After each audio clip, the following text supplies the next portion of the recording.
começando mais um podcast do Mundo Brasil Cast.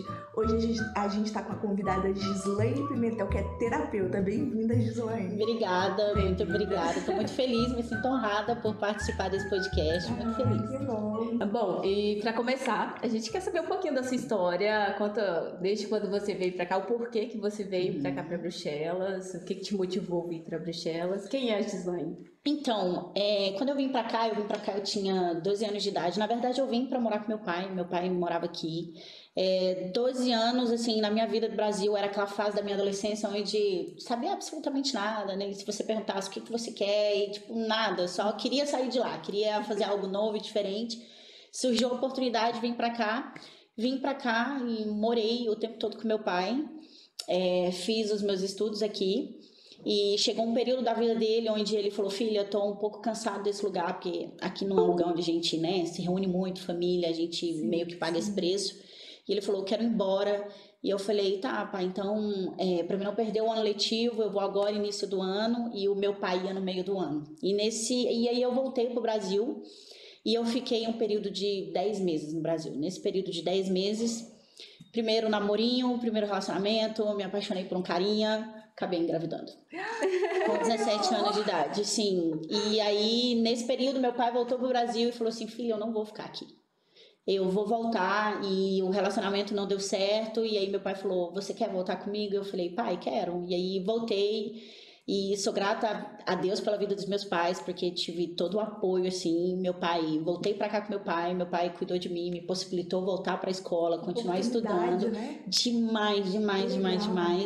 E aí voltei pra escola, porém chegou assim num tempo onde ficou muito difícil pra mim, que eu olhava pro meu filho, olhava pra tudo aquilo que meu pai me proporcionava, e eu falava assim: pai, agora é a minha vez de correr, de fazer o meu, porque tem um serzinho que depende de mim. E aí eu parei a escola com 18 anos de idade, não concluí os meus estudos e fui cuidar do meu filho.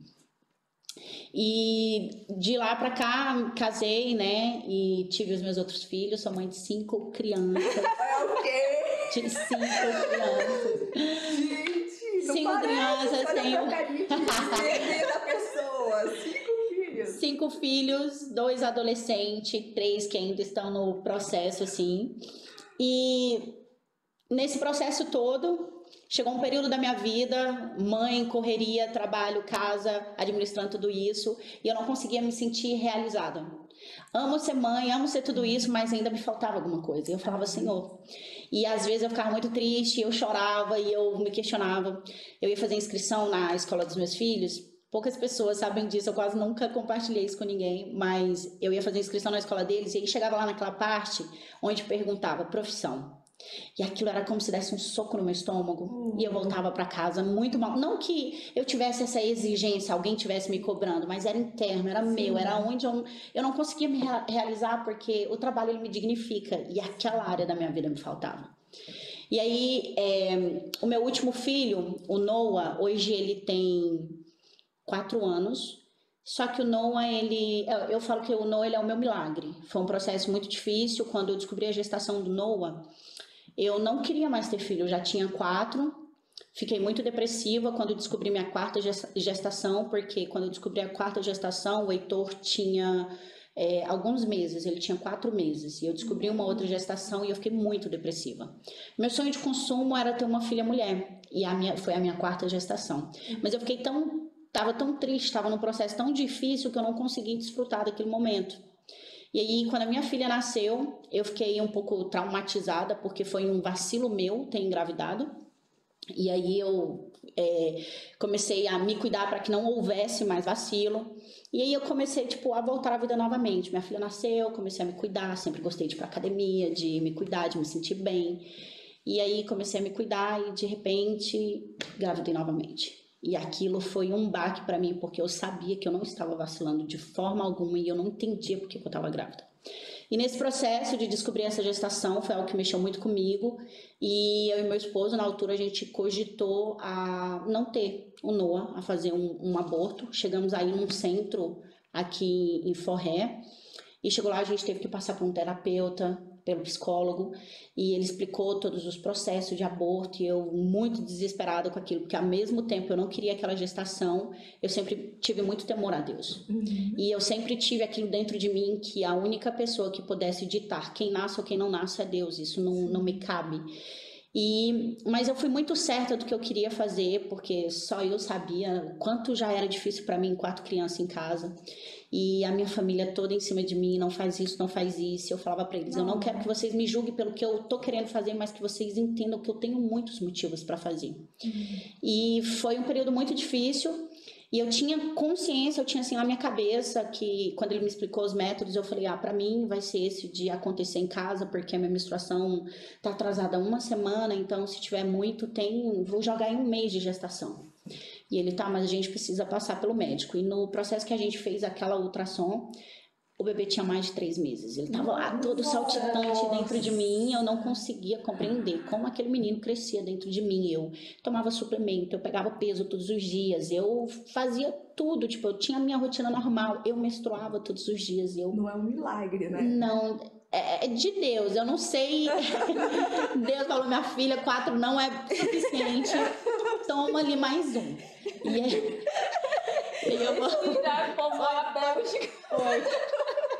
Ele falou assim, você foi escolhida pra fazer aquilo que eu mandei, crescer e multiplicar, ponto. Comigo não teve outro. E aí o médico, quando ele falou aquilo, eu falei, Senhor, ele falou assim, agora é só por meio de aspiração, a gente vai te dar um remédio, vai amolecer o colo do útero e você tem que voltar em poucos dias.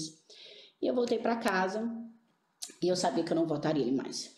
Eu me conheço profundamente, sabia que se eu fizesse algo similar àquilo, eu acho que eu nem estaria aqui hoje, eu não conseguiria conviver comigo. E aí foi uma gestação muito difícil.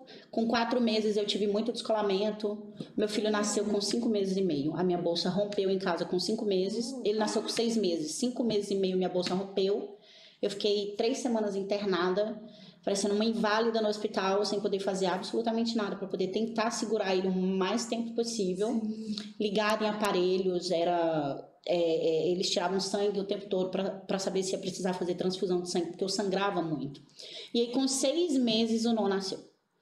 E nesse período de 3 semanas, Deus é tão perfeito, eu acho que nada é por acaso, nem mesmo a profissão que eu atuo hoje. Nesse período de 3 semanas que eu tive internada, eu tive acompanhamento todos os dias por um psicólogo.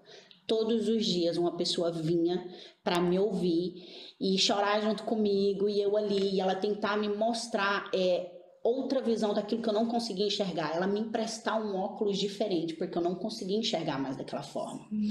E foram 3 semanas assim, na qual tudo que eu queria era sair daquele quarto. Eu sou uma pessoa extremamente agitada e eu não tenho paciência de ficar assistindo televisão, deitada. Eu sou agitada, eu tenho que estar fazendo alguma coisa. E aí o meu esposo falava pra mim, pensa que você tá num spa, que você tá aqui só pra descansar. Aí é que eu ficava maluca. Aí é que eu chorava, falava, Senhor, eu preciso sair daqui. E eu orava pra Deus todos os dias. Foi um processo muito egoísta, mas eu fui entender isso depois. Naquele momento, tudo que eu pedia pra Deus era me tirar daquele quarto, porque eu sofria muito lá. Com 6 meses, meu filho nasceu. E quando ele nasceu um prematuro pesando 900 gramas, ele tinha 30 centímetros, ele ficou 94 dias internado na UTI intensiva, o processo de amadurecer ele mesmo, né, desenvolver como um bebezinho. E aí no dia que eu fui embora para casa, na hora que eu entrei dentro do carro, foi a pior sensação da minha vida, porque todas as vezes que eu tinha um filho, eu voltava para casa com eles no braço.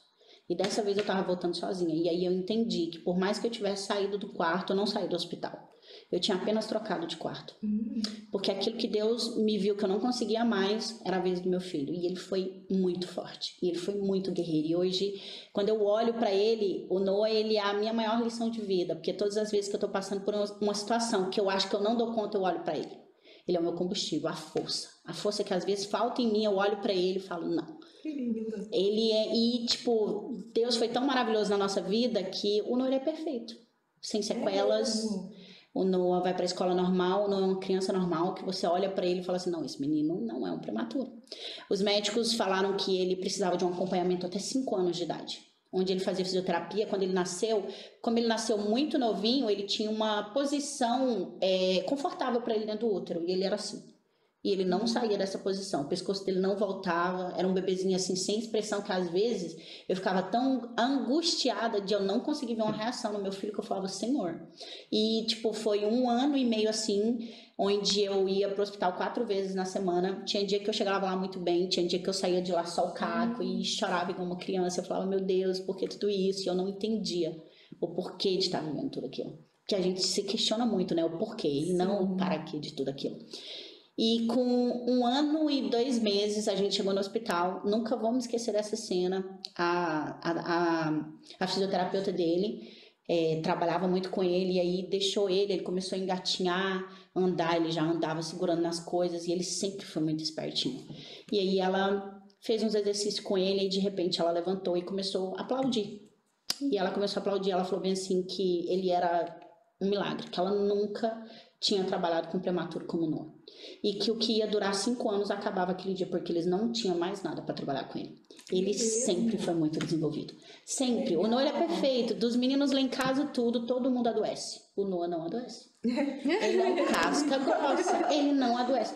Você olha pra ele, ele tem uma genética que aquele menino, o dia que ele fala assim, mãe, quero ir pra academia, só dele falar, mãe, quero ir pra academia, ele tá musculoso. Porque ele é todo definido. A gente olha pra ele e fala, Noah, como você é assim? A mão dele é gigante, o pé dele é gigante, ele é todo gigante. Ele é todo gigante, que eu olho pra ele e falo, meu filho, é só Deus. Deus. E aí, quando ele começou a crescer, eu falei assim, agora eu tô pronta pra fazer algo pra mim, porque eu sei que os meus filhos vão crescer, bater asa, vão voar, e eu vou ficar sozinha, assim, no termo de o que eu fiz pra mim. Sim. E aí foi onde eu comecei a entrar numa crise existencial comigo mesma, uma crise de identidade, de querer saber. Sempre fui aquela pessoa assim, sabe aquela pessoa tentando achar o seu caminho e ela fazendo várias tentativas, mas eu era uma bola na trave. Nunca fazia gol. Eu sabia fazer tantas coisas, mas não era especializada em absolutamente nada. Tudo que eu começava eu não conseguia concluir. E aí foi quando eu fui fazer a trilha da mulher poderosa para eu poder me descobrir, para eu poder saber quem eu realmente era. Porque isso é muito vago. Às vezes as pessoas perguntam quem você é. Aí você vai falar, meu nome é tal, tenho tal idade, tenho filho, sou casado, mas isso não é referência de quem você é, embora é assim que a gente se refere. E quando eu fui passar por esse processo de autoconhecimento para eu poder me conhecer, foi onde eu me descobri dentro daquilo que eu faço. Eu me apaixonei por esse mundo. E aí eu comecei a buscar todos os cursos, tudo que eu poderia fazer para estudar, para eu poder me tornar aquilo que eu vejo hoje que é como um propósito de vida. Que legal! Então hoje você se tornou uma terapeuta. Uma terapeuta, isso. E o que faz uma terapeuta? O que seria uma terapeuta? Ela trata o quê? Quais são as áreas que você trata em específico? Então, quando eu comecei a estudar terapia, eu sempre eu olhei para minha casa primeiramente. Como eu falei, meu filho entrando em adolescência, ele chegou num período da fase da vida dele assim, onde eu comecei a perceber que eu estava perdendo ele. Perdendo aquela conexão, a gente não tinha mais aquele relacionamento, não compartilhava nada, eu não conseguia entender ele não se abria comigo, ele já não participava mais assim. E aquilo foi me machucando muito. Eu falava, meu Deus, eu preciso fazer alguma coisa, eu preciso me conectar no mundo desse menino para eu poder trazer ele pro meu, senão eu vou perder ele. Mas isso não é só uma fase de adolescente? Não, depois que eu comecei a estudar, eu comecei a entender que, na verdade, não é uma fase. Tudo aquilo que a gente vivencia na nossa infância tem um grande reflexo na fase adulta. Hoje, a forma que a gente se comporta, as nossas tomadas de decisões, os nossos mecanismos de defesas, os nossos medos, como a gente funciona, as nossas crenças, tudo vem do nosso embasamento. É uma fase, é uma das fases mais importantes, a adolescência. E o que a gente faz nessa fase? A gente é negligente. A gente é negligente, muitas das vezes nós como os pais, por amar demais, o excesso de proteção é uma despreparação. A gente tenta acertar, mas a gente acaba errando, e isso gera trauma na vida dos nossos filhos. E a gente não se atenta a isso. Por quê? Porque a gente também não tem muita sabedoria para isso. E quando eu fui buscar sabedoria para eu poder entender o meu filho, porque eu precisava conhecer o meu filho. Eu tenho 5 crianças dentro de casa, são 5 personalidades diferentes.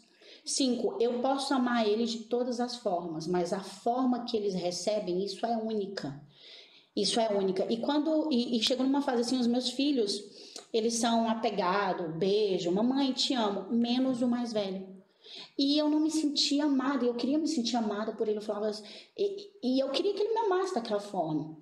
E por eu não entender a forma que ele funcionava, muitas das vezes eu pressionava dessa forma. E nesse pressionar eu estava gerando um trauma muito grande. Aquele trauma onde a criança começa a se questionar, nunca vou ser bom o suficiente, eu nunca vou conseguir demonstrar o meu amor por ela.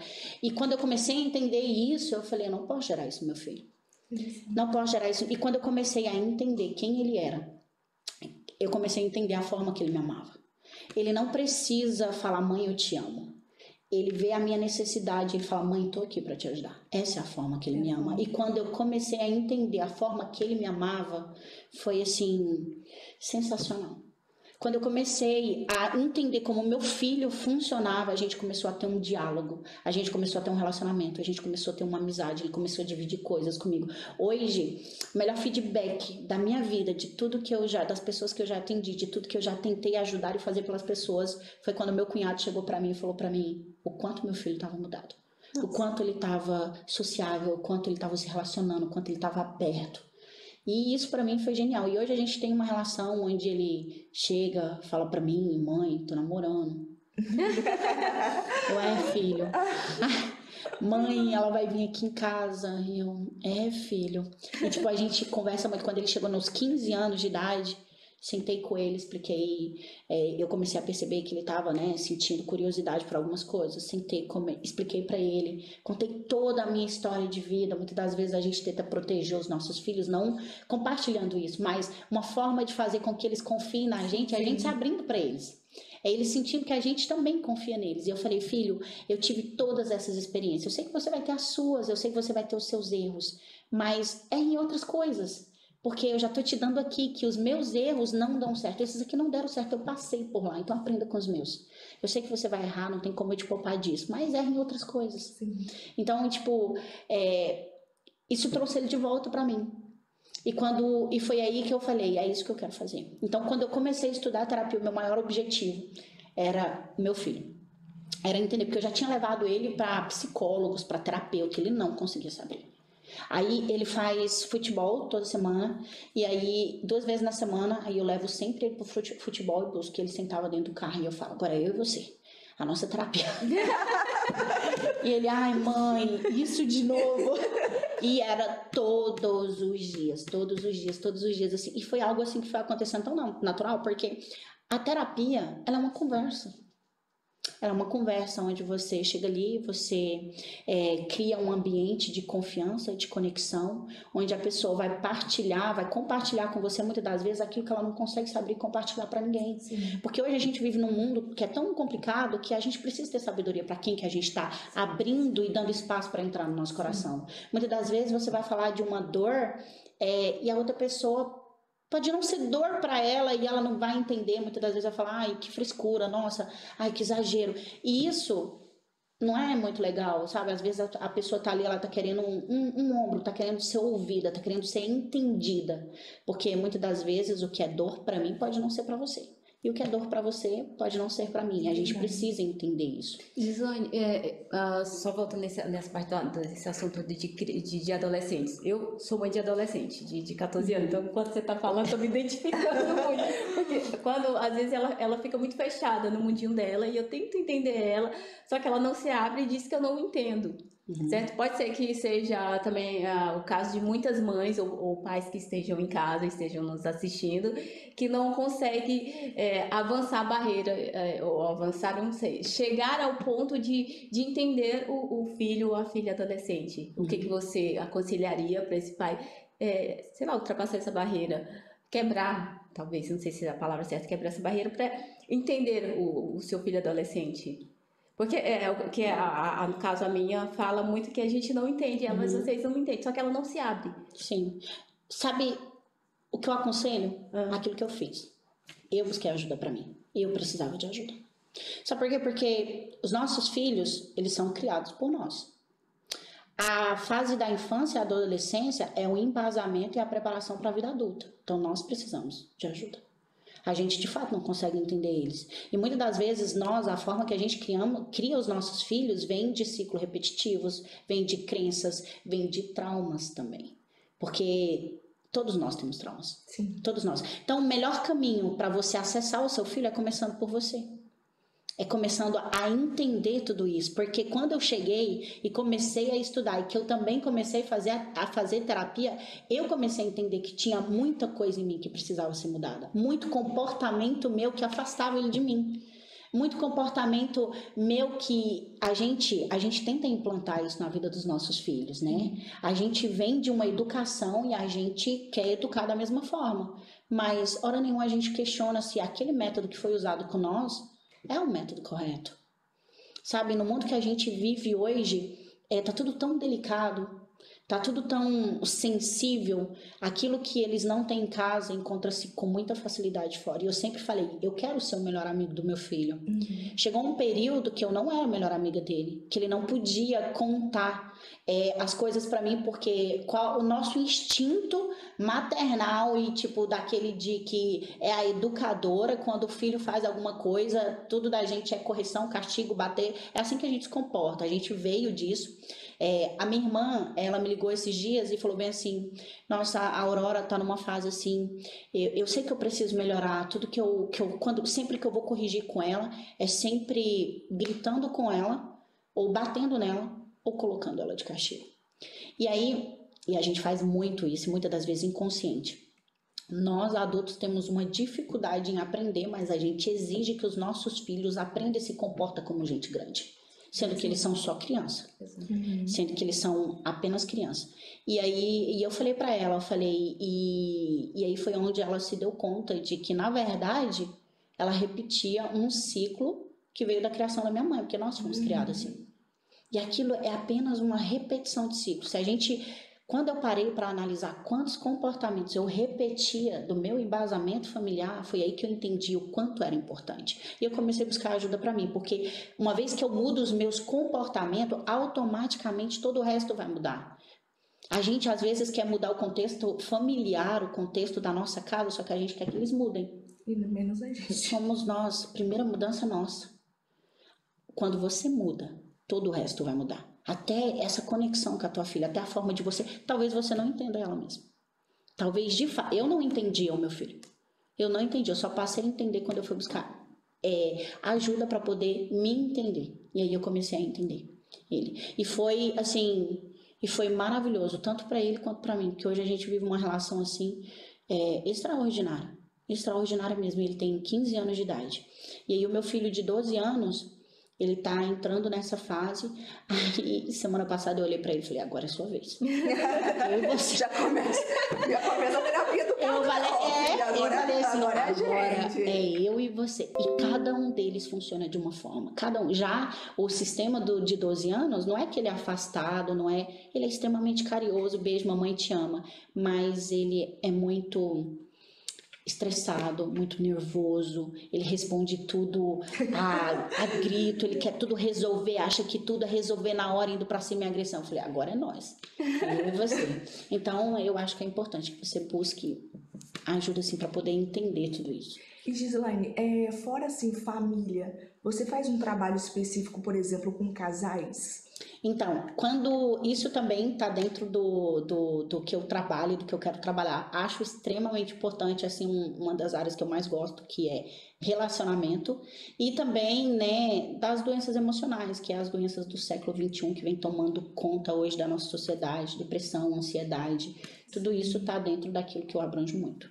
Conta pra gente um pouquinho como que você faz, por exemplo, vamos começar pelos casais, depois a gente vai pela ansiedade, depois a gente... Sim. Os casais, por exemplo, como que você trata um casal que tá casado há muitos anos e assim, eles não conseguem se entender mais, já não tem empatia um pelo outro. Como que é a sua forma de trabalhar? Que a gente fica curiosa pra saber. Então, geralmente, o que acontece? Primeiro, quem sempre vem buscar ajuda é a mulher, né? Sempre quem se levanta dentro do lar é a mulher. E aí ela vem buscar. Muitas das vezes o cara nem não vai vir. Hoje ainda existe muito tabu em relação aos homens quando se trata disso, né? Eu lembro que na altura... quando o meu esposo começou a fazer terapia, um amigo dele, ele postou um postzinho de algo que eu publico no meu Instagram, e aí o amigo dele comentou bem assim, você também tá nessa? Tipo, você... Então, existe ainda um tabu muito grande. Relacionamento, tipo, é a coisa mais difícil que existe hoje. A gente entrou numa era da nossa vida onde tá tudo muito banal. Sim. Não tá bom, troca. Tem tanta mulher por aí, tem tanto homem por aí. E as pessoas não querem lutar por mais nada. Porque quando a gente se relaciona com alguém, a gente tem uma estimativa que dá ali que entre 4 meses e 2 anos é o período da paixão. E é tudo lindo e maravilhoso quando a gente está apaixonado pelo outro. A paixão vai durar até 2 anos? Pode durar até 2 anos. Ai, socorro, hein? Pode durar. Não, socorro. Graças a Deus, porque senão acabaria tudo muito precoce. O que faz as pessoas ficarem 2, 3, 4, 5 anos é a paixão. Casado ainda, porque, tipo, eles ficam buscando aquele sentimento. A partir dali, o que faz os relacionamentos se manter é a decisão, a escolha, o amor de verdade. O negócio que as pessoas hoje, elas acreditam que amor é flor na barriga, amor é mão suando. Gente, isso é coisa de filme de adolescente, não existe. Amor é escolha, de fato, decisão. Eu decido amar você nas suas imperfeições, nas suas debilidades. Eu decido amar você no bom, no pouco, no muito, no difícil. Essa é a promessa que a gente faz quando casa, não é? E o amor é de fato isso. É quando você escolhe. Nada ali, quando você olha para aquele contexto ali, talvez o amor não é o mesmo, o sentimento já mudou, não tá fácil, tá difícil, mas eu escolho. Porque eu fiz essa escolha, eu escolho você. O que a gente precisa fazer para mudar isso aqui? O problema hoje é que as pessoas não querem se ouvir mais. Eu tenho um vídeo que eu tô guardando para eu poder postar ele, que é aquela apresentadora, a Fernanda Lima, e ela fala que ela e o marido dela faz terapia, e ele até brinca, ele fala que o salário dele agora, hoje, é só para terapia. Todo mundo na casa dele faz terapia. Só que isso vem salvando relacionamentos, é o que vem salvando os relacionamentos. Eles já estão há muitos anos. Há muitos anos junto, e eles começaram a fazer terapia quando ela tá em algumas crises, ele chega para ela e fala, o que está acontecendo? Vamos resolver o que eu preciso fazer para melhorar. Hoje em dia, quem é a pessoa que senta com você e fala o que eu preciso fazer para melhorar essa relação? As pessoas querem as suas razões. Sim. As pessoas não querem abrir mão delas. Então, ou deixar para lá, né? Ou deixar para lá. Vai empurrando. E quando você olha, hoje, as coisas mais importantes, porque família, isso é uma das coisas mais importantes, as pessoas estão perdendo por conta de ego. Sim. Apenas por conta de ego, porque se a gente parar para pensar hoje e ver, traição não acaba com o relacionamento, não é o que põe fim em muitos relacionamentos, é egoísmo, é ego, é porque eu sou egoísta, não quero abrir mão, não quero lutar por você, eu não quero melhorar, não quero fazer diferente, não quero entender você, não quero compreender, não quero te ouvir, eu não quero. É tudo eu não quero, porque quando as pessoas sentem e decidem junto lutar por aquilo, porque eu escolhi ficar com você, eu fiz essa escolha, eu vou lutar por isso. Sim. Eu vou lutar por isso, só que a gente entrou num tempo onde está tudo banalizado. Tudo banalizado. Quantas vezes a gente não escuta essa frase? Cara, se não tá bom, larga, você é novo, tem muita mulher aí fora, tem muito homem aí fora, vai viver sua vida, você não precisa disso não. E aí você construiu toda uma família ali, tem toda uma estrutura, e você vai embora e vai se relacionar com outra pessoa. E aí vem o período da paixão novamente, 4, 2 anos. E quando chegar o período difícil com aquela outra pessoa, o que você vai fazer? Trocar de novo? Quantas trocas vão fazer? Exatamente. Hoje tá difícil. Eu assisto muito o Thiago Brunet, eu sou fã daquele cara. E ele mesmo fala que o que salvou o relacionamento dele, mais a esposa dele, foi a terapia. Porque é aí que a gente aprende a entender o outro. Então você trata a pessoa a se enxergar e tratar ela própria. Você não trata em si... Tipo, o casal, você faz a pessoa enxergar quais os problemas... Os comportamentos que ela precisa mudar. Porque dentro do casamento, o que acontece muito é isso. Você precisa mudar. A gente só consegue enxergar o que o outro precisa mudar. E o que eu preciso mudar? Eu assumo que eu preciso mudar alguma coisa? Não, ninguém assume. O nosso casamento está acabando porque você é errado, você erra mais do que eu. Não. Eu preciso mudar. E uma vez que eu mudo, isso aconteceu comigo. Eu precisei mudar para que outras coisas mudassem. E dentro da terapia, muitas das vezes, o nosso óculos, a forma que a gente enxerga as coisas, ela é muito limitada. E aí dentro da terapia a gente apresenta, a gente começa a mostrar, sabe? Outras formas de comportamento, a gente começa a mostrar como de fato funciona o outro. Dentro da relação, eu quero me sentir amada pelo outro. E só que o outro, ele quer me amar da forma dele. Mas eu não me sinto amada dessa forma porque não é a minha linguagem de amor. Não quero entender. É assim que eu te amo. Se não tá bom pra você... Não, as pessoas não querem ceder. As pessoas não querem mudar. As pessoas não querem se transformar. Hoje, relacionamento para dar certo, você precisa de uma coisa. Disposição. Você precisa estar disposta a mudar. E eu acho uma imbecilidade você viver 30, 40, 50, 60 anos da sua vida sem querer mudar. Sem querer se transformar, sem querer ser melhor. Tem um podcast de uma psicóloga que eu escuto muito e ela falou algo que eu guardei pra mim. Ela falou assim que a gente nasce humano, mas se tornar ser humano é um processo. Se tornar ser humano vai exigir mudanças. Vai exigir você, muitas das vezes, passar por cima daquilo que você acredita, porque a gente é cheio de crença. A gente é cheio de limitações. A gente é cheio de traumas, a gente é cheio de repetição, de coisas que a gente repete, porque eu vi os nossos pais fazer. A primeira base e imagem de relacionamento que a gente tem da vida é o dos nossos pais. E aí você analisa o que eles me ensinaram como relacionamento. Qual foi o ensinamento que eu tive de relacionamento? Daí você tira uma base do que você vai viver. Se você teve um relacionamento, se você vem de uma casa disfuncional, onde seus pais, qualquer briga largava, separava, o que você vai crescer e achar? É normal, relacionamento é isso. É assim que se relaciona. O amor é isso. E a depressão? Então, a depressão, ela é um excesso de pensamento no passado.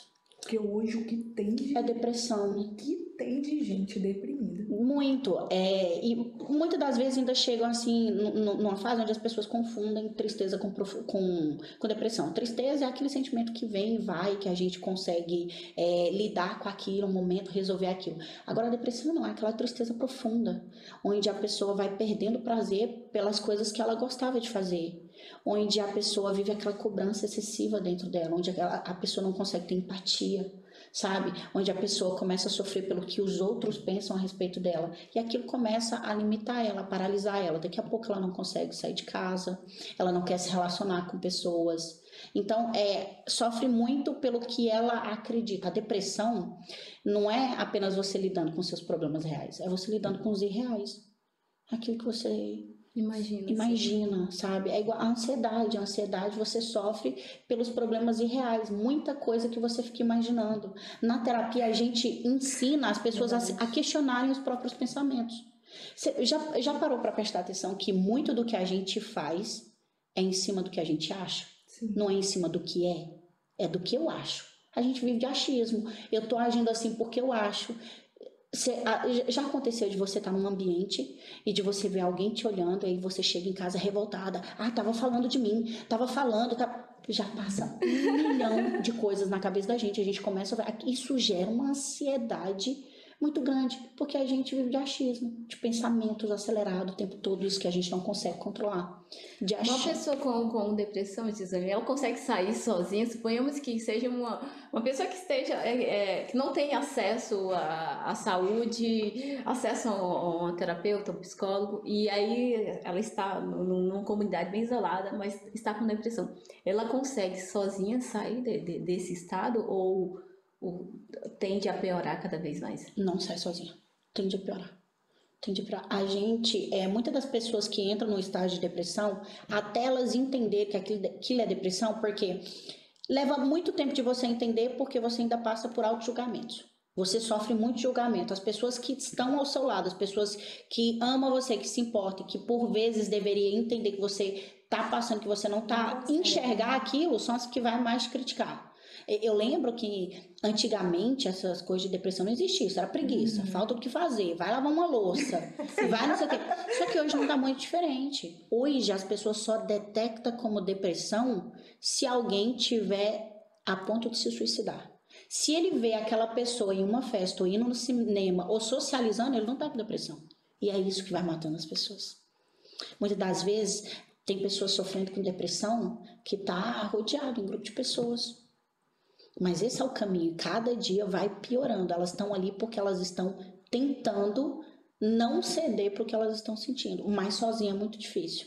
Você precisa de ajuda terapêutica e ajuda espiritual, porque quando se trata de doença da alma, não é só físico. E o que é uma doença da alma? São essas emoções, a depressão, a ansiedade, sabe? Tudo isso que a gente... A gente dá muita prioridade para as coisas externas. Eu quero estar bem arrumada, eu quero estar bonita, eu quero cuidar do meu corpo, eu quero cuidar do meu cabelo. Tá todo mundo agora na onda de cílios e unha e tudo mais, e tá todo mundo muito bem arrumado. E isso é maravilhoso, a autoimagem ela é essencial para a tua autoestima, isso é extremamente importante. Mas e o que tem dentro? É tipo o lixo que as pessoas vai sempre tentando empurrar para debaixo do tapete. Chega uma hora, aquilo que você tenta camuflar, ao invés de compreender, tratar e curar, você não vai dar conta de lidar com aquilo. A gente fala que terapia deveria ser igual tomar banho. Se você não banha, fede. Se você não escova os dentes, fede. Só que hoje ainda não é a prioridade de todo mundo. As pessoas buscam terapia, sabe quando? Quando elas estão no extremo. E a terapia é igual, no final de tudo, a terapia ela deveria ser vista igual prevenção de cárie. Você não vai no dentista quando você tá com a cárie. Você vai para prevenir que você não tenha cárie. A terapia é do mesmo jeito. Muitas das vezes as pessoas procuram terapia, tá passando por um divórcio. Por que não procurou antes? Quando antes de chegar no divórcio, tava dando sinal, porque dá sinal o tempo todo, né? Igual o filho na adolescência. Se eu não olho pro meu filho e vejo a necessidade, não sei onde ele, né? Aí muitas das vezes as pessoas entram, os filhos crescem, sei lá, Deus o lhe guarde, desanda e fala, eu não te criei assim, eu não fiz assim. Sim, criou. Nós criamos, é a gente quem cria eles, então é responsabilidade nossa. Por isso que é importante que nós somos os adultos, a gente é quem está criando a nova geração, essas pessoas que a gente tenha esse olhar de olhar e falar, não tá legal, não tá bem, tem algo aqui que não tá, eu preciso de ajuda, vou buscar ajuda, porque isso não te torna uma má mãe se você não tá dando conta sozinha. Pelo contrário, nem tudo a gente vai conseguir sozinho. Nem tudo, a gente não é especialista nessa área. Sim. E o interno, aqui acontece tantas coisas que a gente não tem acesso. A gente consegue esconder muita coisa. Eu posso estar aqui hoje, sorrir para vocês e voltar para minha casa, me esconder no quarto e chorar, que vocês não vão nem saber disso. Porque a gente consegue camuflar, sempre jogar para debaixo do tapete. E isso é importante, que as pessoas tenham esse entendimento como necessidade. Eu vou buscar ajuda porque eu não estou conseguindo lidar com o meu relacionamento, não estou conseguindo lidar com essa ansiedade de mim, não estou conseguindo lidar com as minhas questões internas, estou com baixa autoestima, não estou me sentindo legal. Vou buscar ajuda.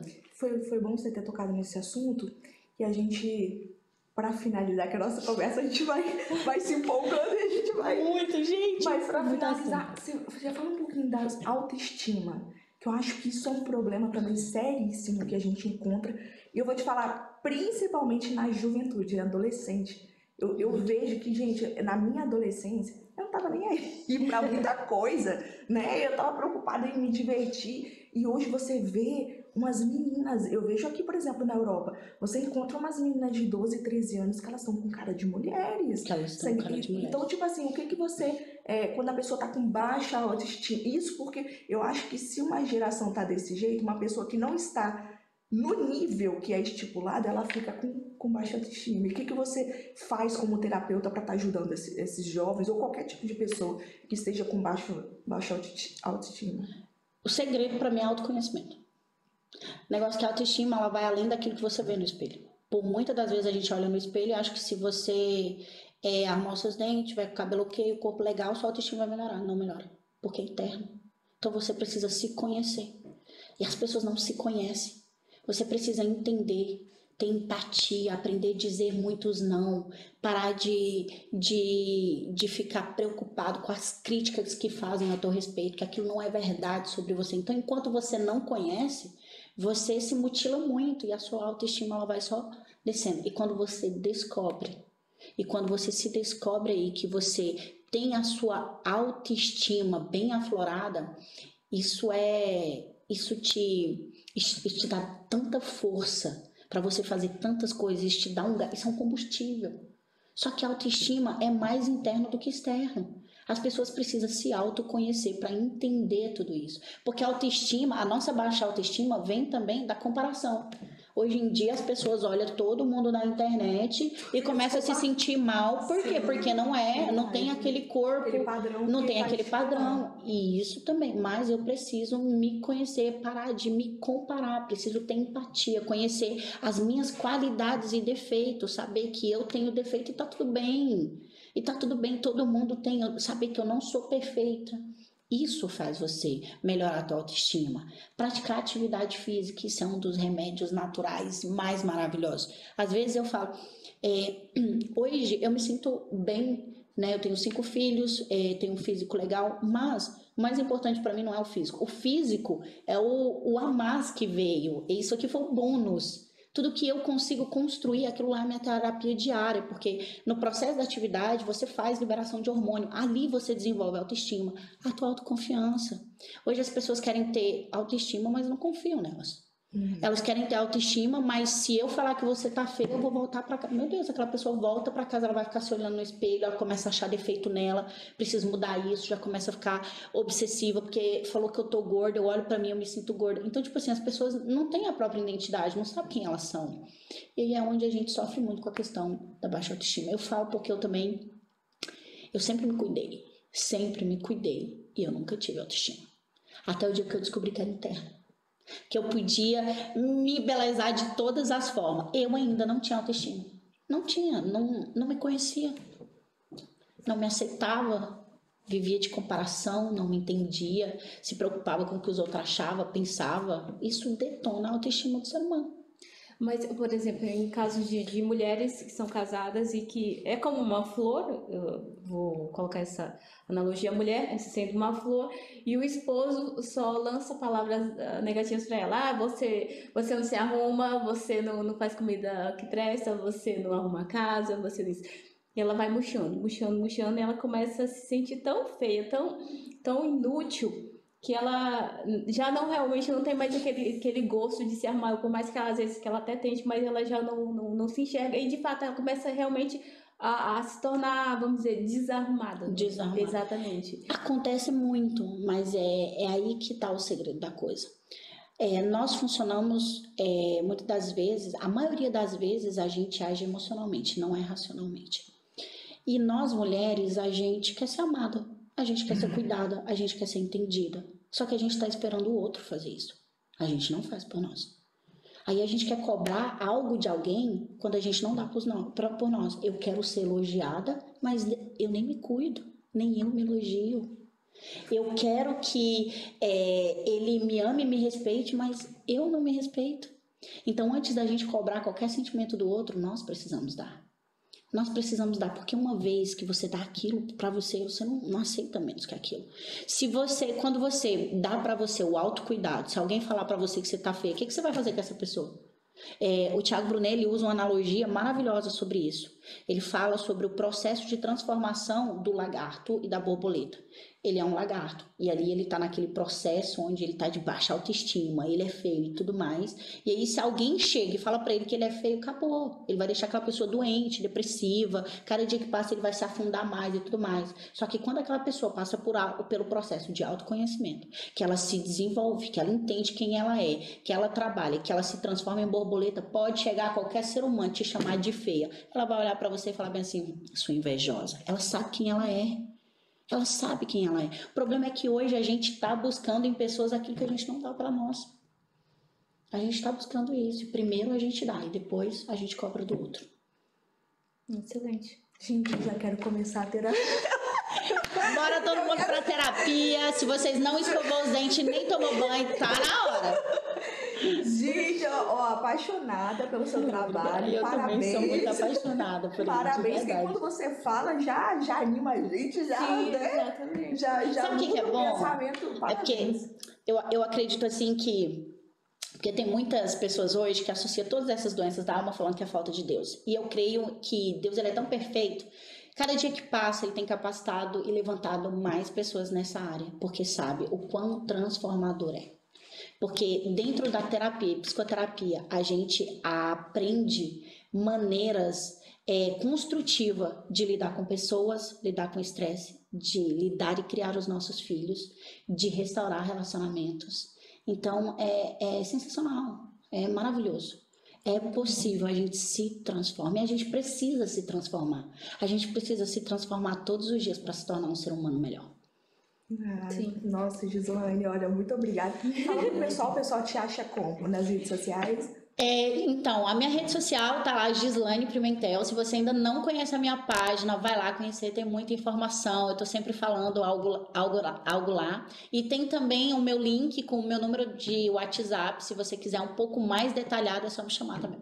E você faz atendimento também? Faço sim. No momento eu tô fazendo os atendimentos online, porque eu ainda tô com muito estudo, estou estudando um monte de coisa e que vai me capacitar ainda mais para poder entregar aquilo que de fato eu quero entregar, mas estou fazendo atendimentos online, então você que tiver interesse ou quiser saber como é que funciona, é só me chamar lá que eu passo todas as informações. Que legal, muito obrigada, viu? Obrigada a vocês, foi maravilhoso.